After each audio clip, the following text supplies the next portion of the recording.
Tierra TV es presentado por Cooperativa Colonias Unidas, Cooperativa Chortitzer, Cooperativa Multiactiva Neuland, Cooperativa Ferheim, Cooperativas asociadas a FECOPROD.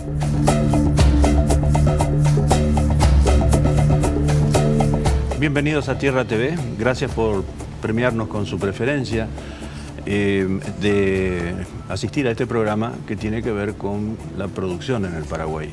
Siempre remarcamos esto porque de las divisas que entran al Paraguay cada año, la mayor parte de ellas proceden de la tierra que las produce. Y aunque parezca mentira, el productor es una persona en permanente proceso de aprendizaje, de incorporación de nuevas técnicas, de actualizar las que ya maneja, de enterarse de cómo está el mundo en términos tecnológicos. Y en eso están trabajando muy de cerca INVIO, que es una organización privada, y el Instituto Paraguayo de Tecnología Agraria, el IPTA, que están dictando permanentemente cursos de actualización, cursos de información. Por eso lo invitamos hoy al ingeniero agrónomo Gerardo Bertón, el miembro de la Coordinadora Agrícola del Paraguay. Es una entidad gremial que trabaja en la cadena de la soja, ¿verdad? Ingeniero, ¿cómo le va? Sí, ¿cómo está? Buenos días. Sobre todo, gracias por venir a explicar cómo hacen, es decir, en qué invierten tanto INVIO como el IPTA todos sus conocimientos dirigidos a quiénes específicamente, esa actualización. Bien, antes que nada entonces definamos qué es cada institución rápidamente. Perfecto. INVIO quiere decir Instituto de Biotecnología. El Instituto de Biotecnología Agrícola se funda, es una institución fundada por 5 gremios de la producción primaria agrícola. Su objetivo es promover y difundir la investigación de todo lo que tenga que ver con biotecnología. El IPTA es el Instituto Paraguayo de Tecnología Agrícola.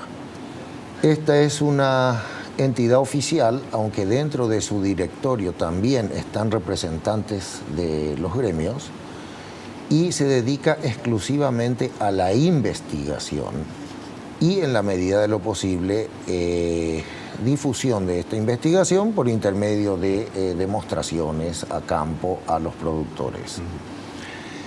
Entonces, son 2 entidades que promueven sobre todo investigación. Y al difundir la investigación entramos en la parte educativa del productor, siempre con ya trabajos hechos dentro de Paraguay, para condiciones paraguayas y para el productor paraguayo. ¿Qué es y a qué apunta el denominado Proyecto de Fortalecimiento de la Investigación en Soja?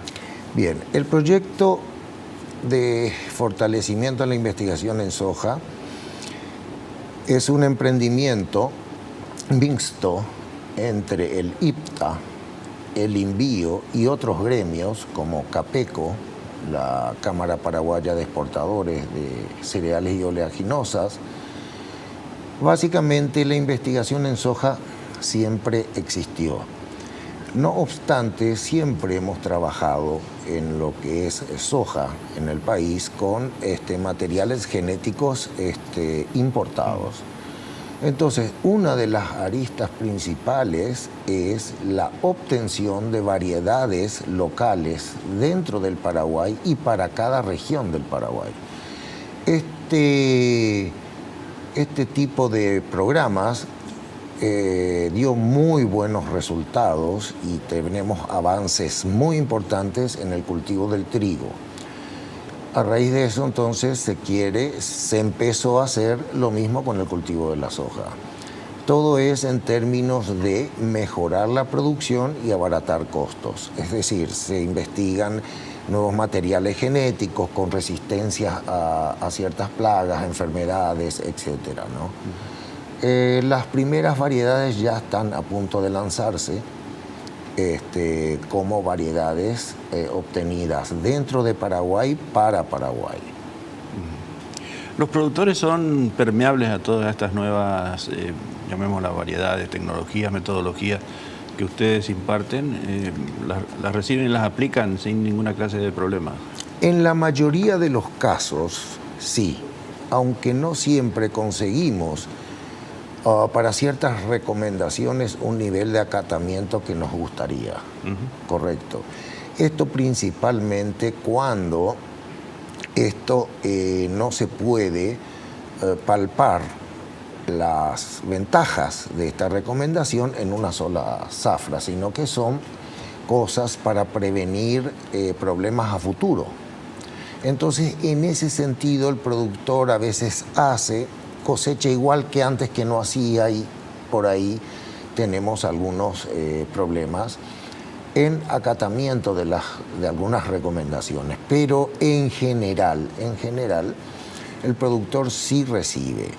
También, lógicamente, el productor está más susceptible, por darle un nombre, a las propagandas comerciales que a las indicaciones meramente técnicas. Entonces, tratamos siempre de hacer un complemento con las empresas del sector, que también hacen sus grandes aportes. Las empresas comerciales, vendedoras ya sea de insumos, semillas, etcétera, hacen importantes aportes técnicos, ya que estas empresas, los productos que venden es después de largas investigaciones. Claro.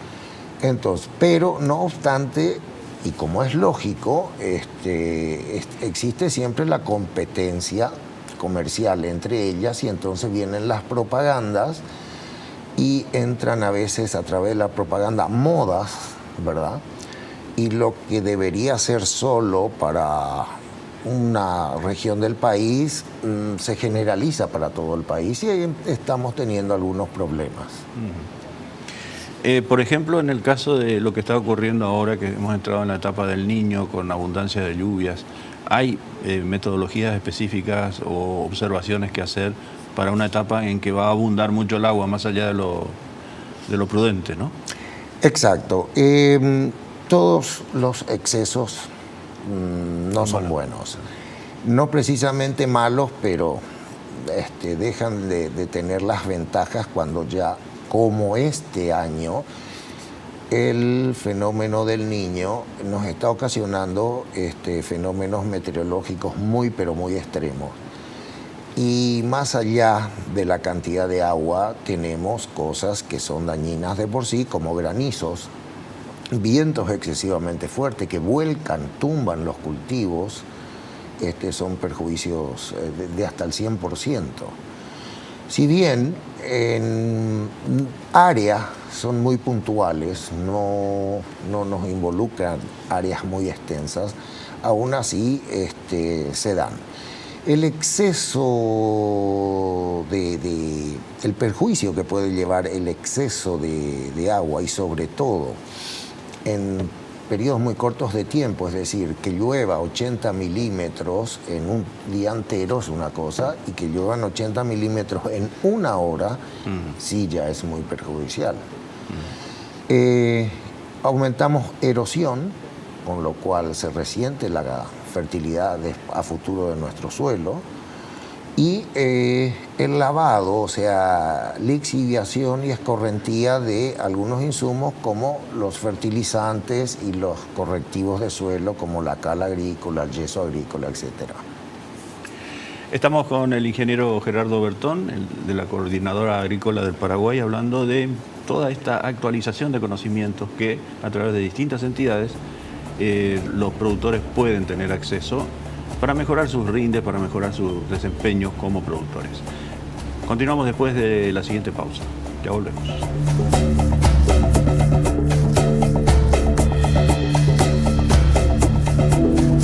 Yerba Mate Colón, 100% fresca y natural.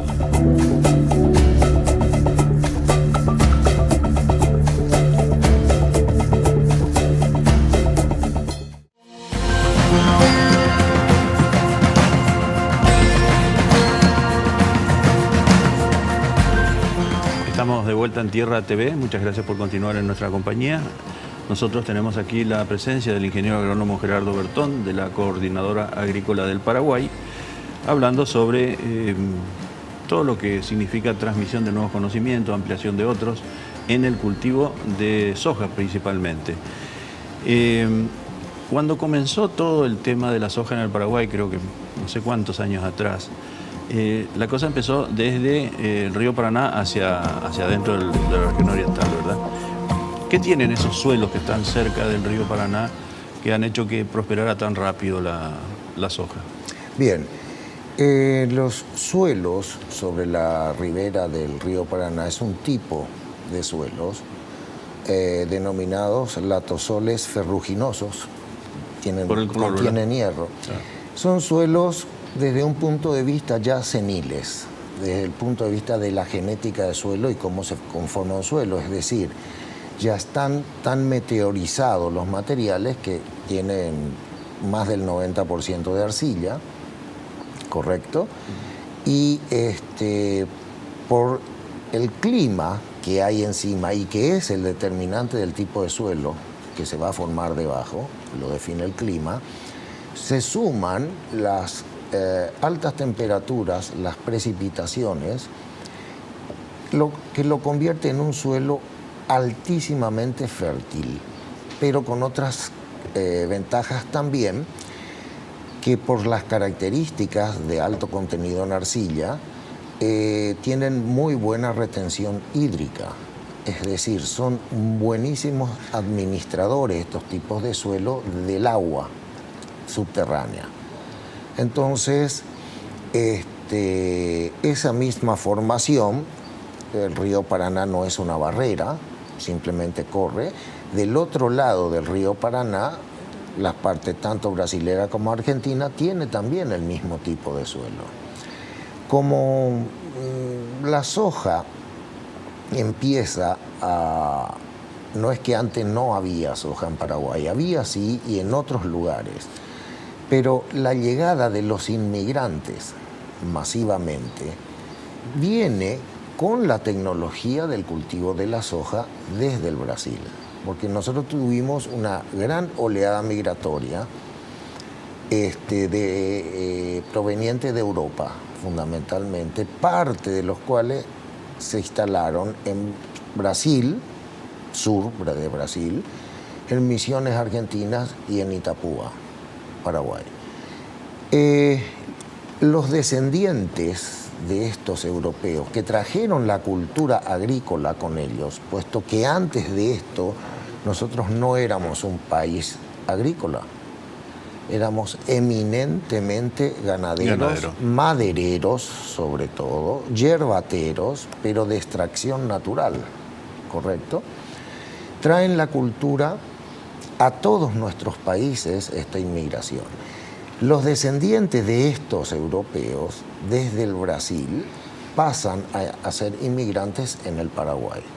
Y entonces empiezan, desde Alto Paraná, se transmite esa tecnología de soja hacia el sur, donde ya habían inmigrantes, ya eran primera o segunda generación, y ahí se generaliza que entre Itapúa y Alto Paraná nacen las grandes áreas de soja en menor cantidad todavía, pero en Canendillú también. La técnica de la siembra directa, ¿viene con la soja o se implementa después que ya se empezó a generalizar el cultivo? No, bastante después. Si vamos cronológicamente, el cultivo de la soja se empieza a expandir rápidamente, o sea, se introduce como siembra de un cultivo mecanizado, no manual, en la década del 60. Y la siembra directa toma fuerza a partir de mediados de la década del 80. O sea, hay un lapso muy grande en el medio. La siembra directa viene en primer lugar como una alternativa para combatir la erosión, pero luego se le descubren otro montón de beneficios que acarrea, como ser mejor conservación de la humedad del suelo, enriquecimiento con materia orgánica, la microbiología del suelo, etc. Entonces pasa a llamársele agricultura de conservación directamente. Empieza Paraguay, de entre todos los países que adoptan esta técnica, fue en el que en el menor tiempo cubrió la mayor cantidad de área, al punto que un poco iniciando, digamos, la década de los 90, ya tenía casi el 90% del área agrícola bajo este sistema. Con los vecinos que hasta hoy día no pasan a veces del 60, 50, 60, hasta 70%. Sí, porque una de las cosas que uno escuchó decir siempre es que aquellos suelos producto del cambio de uso, ese retiro del monte y uso en agricultura, son suelos que van a terminar siendo degradados muy rápidamente. Yo le dejo pendiente esto y otros temas que vamos a tocar en el último bloque del programa. Estamos con el ingeniero agrónomo Gerardo Bertón, de la Coordinadora Agrícola del Paraguay. Volvemos enseguida, no se vayan.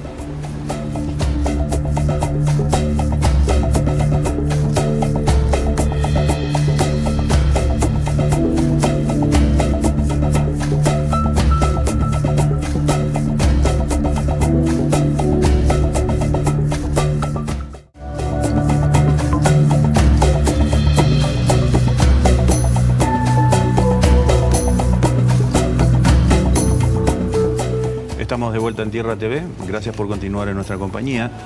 Está con nosotros el ingeniero agrónomo Gerardo Bertón, de la Coordinadora Agrícola del Paraguay, y le había dejado pendiente el tema de si es cierto que la característica de los suelos producto de la deforestación o del desmonte, mejor dicho, es una alta fragilidad a los fenómenos naturales y al sobrecultivo, tal vez. Sí.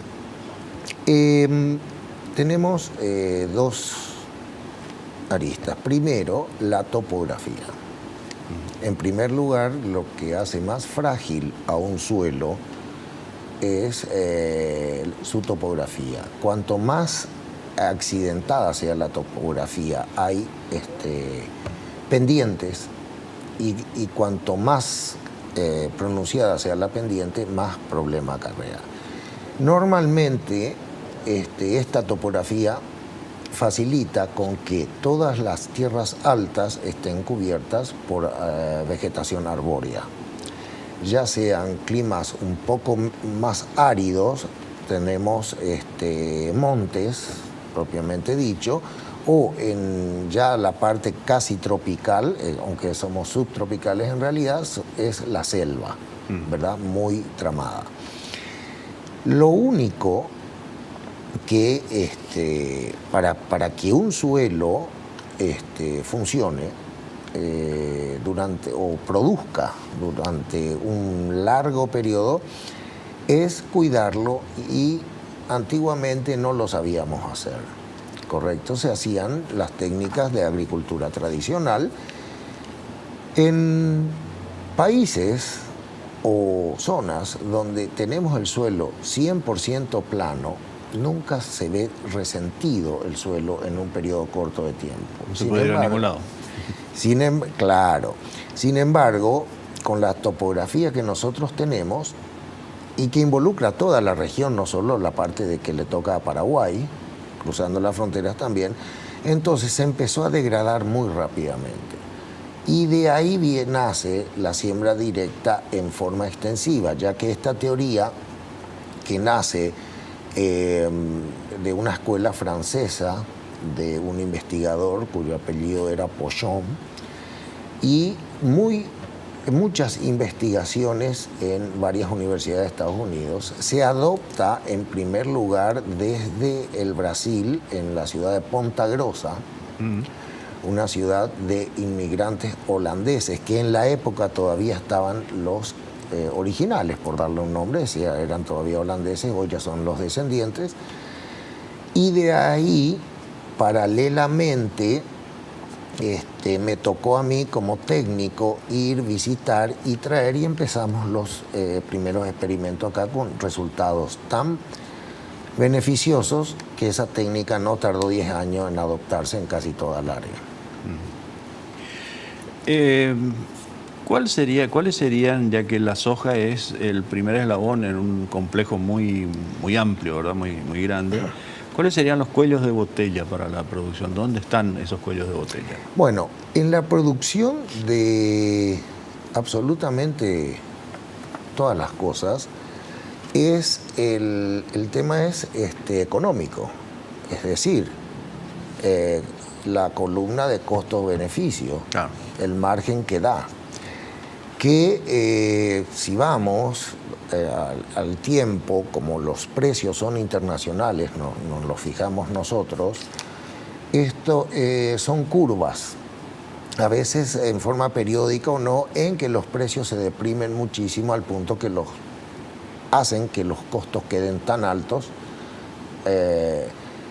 y eso trae menos incentivo a todo. Quiere decir, el crecimiento del área, la inversión en investigación y desarrollo también se ve resentido, porque la mayor cantidad de ofertas, porque lo que producimos es alimentos, claro, la mayor oferta de alimentos siempre coinciden con las épocas en que las cotizaciones de estos productos están más altas.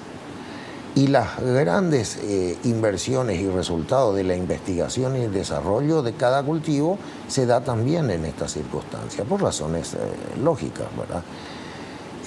Actualmente estamos atravesando una época de depresión de precios muy importante que hace que la agricultura como inversión financiera ya deja de ser atractiva. Entonces volvemos al objetivo real de la agricultura, que es el agricultor que vive para y por su tierra, encima de esa tierra, y vive de eso, sabe hacer solo eso, y digamos, por mucha depresión de precios que hoy haya, da perfectamente para llevar una vida digna. Pasa que venimos con unas deudas acumuladas de cuando los precios estaban tan altos que había unos márgenes que entonces se hicieron inversiones, reinversiones y deudas a mediano y largo plazo que hoy son muy difíciles de afrontar.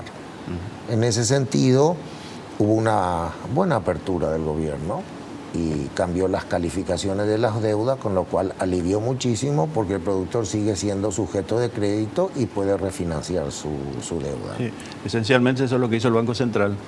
Así es. Hacer una reingeniería financiera, sí, apoyando a los bancos comerciales para que hicieran sus transformaciones de las carteras, ¿verdad? Exactamente. Eso fue un trabajo conjunto muy silencioso fue. Silencioso porque no hubo conflicto. Acá todo, lo único que hace barullo es cuando hay conflicto, si no, las cosas buenas no.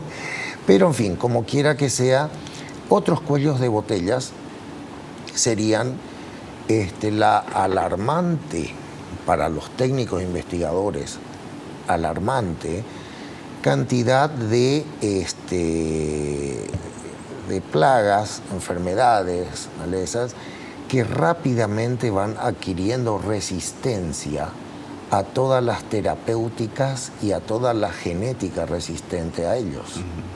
Tenemos mutaciones y aparecen razas nuevas, cepas nuevas de microorganismos, etcétera, que hace que bueno, a mediano ni largo, a mediano plazo puede haber problemas muy serios. Y de ahí viene también uno de los motivos de la implementación del plan de investigación de soja, que habíamos tocado anteriormente. Es una investigación permanente, eso no... Permanente, la biología. Creo que todas las tecnologías, y más aquellas que involucran biología, Antes hablábamos de algún descubrimiento cada 4 o 5 años, hoy en 6 meses ya debemos tener algo nuevo si no estamos atrasados. Sí.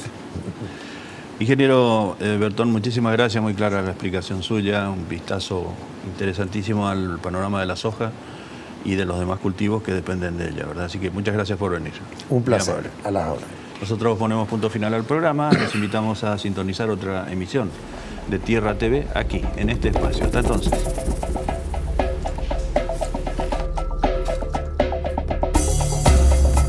Tierra TV fue presentado por Cooperativa Colonias Unidas, Cooperativa Chortitzer, Cooperativa Multiactiva Neuland,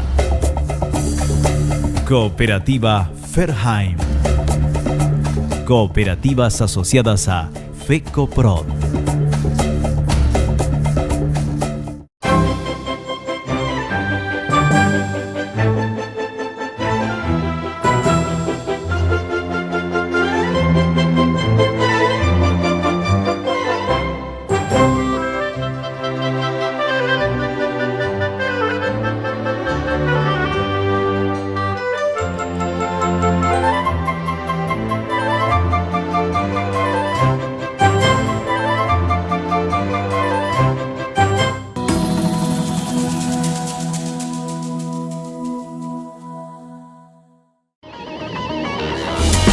Fue una realización de Alicante.